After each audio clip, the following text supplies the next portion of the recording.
ప్రకటన గ్రంథం 6వ అధ్యాయము 9-10 వచనాలు ఒకసారి చదువుకుందాం. ఇక్కడ ఆయన 5వ ముద్రను విప్పినప్పుడు ఆ, దేవుని వాక్యము నిమిత్తమును తాము ఇచ్చిన సాక్ష్యము నిమిత్తమును వధింపబడిన వారి ఆత్మలను బలిపీఠము క్రింద చూచితిని. ఆ, వారు నాథ సత్యస్వరూపి పరిశుద్ధుడా, ఎందాక తీర్పు తీర్చకయు మా రక్తము నిమిత్తము భూనివాసులకు ప్రతిదండన చేయకయు ఉందువని బిగ్గరగా కేకలు వేసిరి. వీళ్ళు ఎవరంటమ్మా? వీళ్ళు ఎవరు? వాక్యము నిమిత్తము తాము ఇచ్చిన సాక్ష్యము నిమిత్తమును వాక్యము నిమిత్తము సాక్ష్యము నిమిత్తము వధింపబడిన వారి ఆత్మ అంటే హతసాక్షులైన వారి ఆత్మలు. అంటే ఇప్పుడు ఇక్కడ యేసుక్రీస్తు ప్రస్తావించినటువంటి వ్యక్తి ఎవరు? అంతిపై. అందుకనే ఈయన పేరును ఇక్కడ ప్రస్తావిస్తూ ఉన్నాడు. ఆయన విషయమై యేసుక్రీస్తు సాక్ష్యం ఇస్తూ ఉన్నాడు. అంటే నేను ఎందుకు ఇది జ్ఞాపకం చేస్తున్నానంటే, క్రైస్తవులముగా మనం ఉంటే సరిపోదు, ఒక సంఘముగా ఉంటే మనం సరిపోదు, మనకు సాక్ష్యం ఉండాలి. శోధన వేళ అపవాది ఎన్నో శోధనలు తీసుకొస్తాడు. భయపడి పారిపోవద్దు, చెదిరిపోవద్దు, ఐక్యత కలిగి ఉండాలి,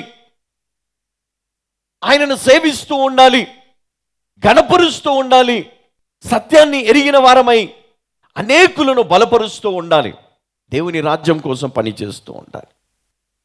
కానీ ఈరోజు పరిస్థితులన్నీ కూడా మరి తారుమారైపోయినట్లుగా మనం చూస్తూ ఉన్నాం. మరి ఈయన జ్ఞాపకం చేసుకోవడానికి కారణం ఏంటంటే, మరి 5వ ముద్రను విప్పినప్పుడు దేవుని వాక్యము నిమిత్తము తాము ఇచ్చిన సాక్ష్యము నిమిత్తము వధింపబడిన వారి ఆత్మలు బలిపీఠము కింద చూచితిని. మరి వారు మొరపెడతారంట.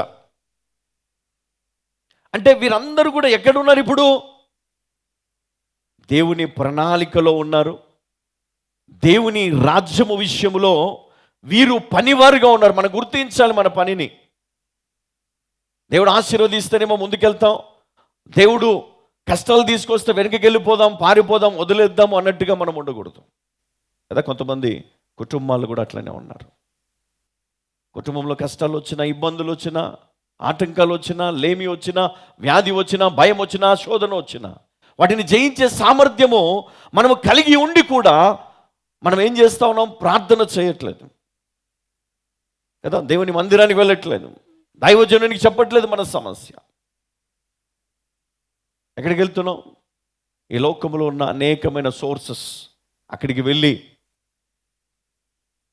ఇది అవుతుందా కాదా, కొంచెం చూసి చెప్పండి, కొంచెం నా గురించి చెప్తారా, ఏం చేస్తే జరుగుతుంది, ఫలానిది చేస్తే జరుగుతుందా అంటే, దేవుని పైన ఉన్న నీ మనస్సు, దేవుని పైన ఉన్నటువంటి నీ దృష్టి ఎటువైపు మళ్ళింది?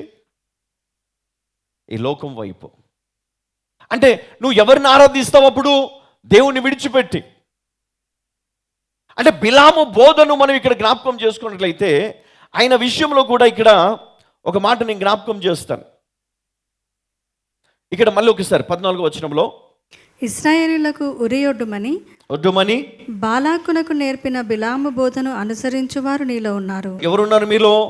ముందు మనం చూసాం, అంతిపయ్యను ఆ వ్యక్తి మరణ నొందినా కూడా విశ్వాసముతో ముందుకు వెళ్తున్న వారు మీలో ఉన్నారు. అదేవిధంగా మరి ఇక్కడ మనం చూసినట్లయితే బిలాము బోధ బాలాకు వలె మరి ఇక్కడ మనము అనుసరిస్తూ ఉన్నారు చాలామంది. అయితే ఈ ఇజ్రాయిల్కు ఒకసారి సంఖ్యాకాండము 22వ అధ్యాయం 7వ వచనం చదువుమా. కాబట్టి మోయాబు పెద్దలను మిద్యాన పెద్దలను సోదె సొమ్మును చేత పట్టుకొని బిలాము నొద్దకు వచ్చి, ఏంటమ్మా సోదె సొమ్ము అంటే? ఈ బిలాము ప్రవచించేవాడు కానీ ఇక్కడ సొమ్ము తీసుకున్నాడంట. చదువుమా. బిలాము నొద్దకు వచ్చి బాలాకు మాటలను అతనితో చెప్పగా, అతడు వారితో, ఈ రాత్రి ఇక్కడనే ఉండుడి, యెహోవా నాకు సెలవిచ్చిన మాటలను నేను తిరిగి వచ్చి మీతో చెప్పేదనెను. అప్పుడు మోయాబు అధికారులు బిలాము నొద్ద బస చేసిరి. దేవుడు బిలాము నొద్దకు వచ్చి, నీ యొద్దనున్న ఈ మనుష్యులు ఎవరని అడగగా, బిలాము దేవునితో ఇట్లా, నేను సిప్పోరు కుమారుడైన బాలాకను మోయాబు రాజు చితగించుము, ఒక జనము ఐగుప్తు నుండి బయలుదేరి వచ్చెను, వారు భూతలమును కప్పుచున్నారు. నీవు ఇప్పుడే వచ్చి నా నిమిత్తము వారిని శపించుము, నేను వారితో యుద్ధము చేసి వారిని తోలివేయుదునేమో అని వీరి చేత నాకు వర్తమానము పంపెను. అందుకు దేవుడు, నీవు వారితో వెళ్ళకూడదు, ఆ ప్రజలను శపించకూడదు, వారు ఆశీర్వదించబడిన వారు అని బిలాముతో చెప్పాను. చూడండి, ఇక్కడ ఈయన ఏం చేశాడు? 3 సార్లు దేవుని మరి ఏం చేశాడంట? బిలాము ఇశ్రాయేలుల దైవజనులను శపించమని కోరాడంట. దేవుణ్ణి అడిగాడు ఆయన, ఎవరిని శపించమని? ఇజ్రాయేలు దైవజనులను. అంటే ఈయనలో కొంత దేవునికి ఇష్టం లేని కొన్ని క్రియలు ఈయన లోపట ఉన్నాయి.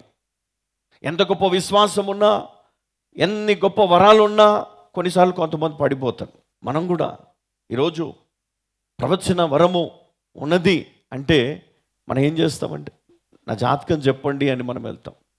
అవునా కదా? నా గురించి చెప్పండి, నా ఫ్యూచర్, పాస్ట్, ప్రజెంట్ అన్నీ తెలుసుకోవాలని ఆరాటపడతాం. కానీ వాటి గురించి ఆరాటపడొద్దు. దేవుని దగ్గర నీవు ప్రార్థించాలి, దేవుణ్ణి అడగాలి, మనుషులను కాదు. ఇక్కడ ఈయన విషయంలో దేవుడు మరి ఇష్టంగా లేడు. అందుకనే ఈయన బోధలను అనుసరించేవారు మీలో కొందరు ఉన్నారు. అంటే దేవునిని కాకుండా, దేవుడు చెప్పింది కాకుండా కొన్నిసార్లు వ్యక్తిగతంగా కూడా, ఇదిగో ఆ రాజుగారి కోసము, ఫలాని వాళ్ళ కోసము దేవుని దగ్గర నుంచి రాకపోయినా ప్రవచిస్తారు. ఇది దేవుడు చెప్పాడని, యెహోవా వాక్కు అని. అందుకే ఈరోజు క్రైస్తవుడు ఆలోచన చేయాలి.